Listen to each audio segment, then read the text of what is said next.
এই স্থানটি ওয়িউন মুসা নামে পরিচিত। ওয়িউন মুসা আমাহামদের 40 কিলোমিটার দক্ষিণে সুয়েজ খালের নিকট অবস্থিত। বিশ্বাস করা হয় যে এই স্থানে মুসা আলাইহিসসালাম তার লাঠি দিয়ে আঘাত করেছিলেন এবং আল্লাহর অশেষ অনুগ্রহে এই শুষ্ক এলাকায় 12টি স্থানে পাথর ফেটে ঝর্ণাধারার সৃষ্টি হয়।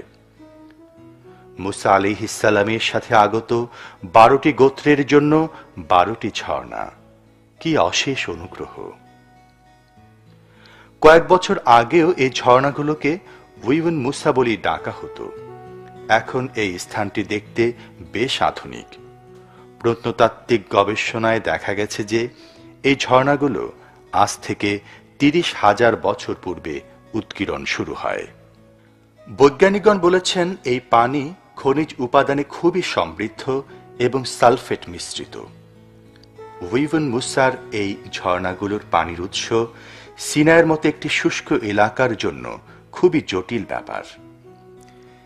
এখানে আসলে পর্যটকদের মনে সেই স্মৃতি জাগ্রত হয় যখন মুসা আলাইহিসসালাম তার অনুসারী সহ এইখানে আসেন, তখন সূর্য প্রচণ্ডভাবে উত্তাপ দিচ্ছিল।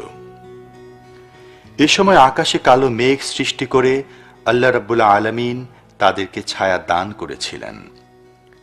শুধু ছায়া আর পানি নয়, মান্না নামক এক প্রকার মধু জাতীয় বিশেষ খাবার এবং সালওয়া নামক এক প্রকার ছোট পাখিও দান করলেন।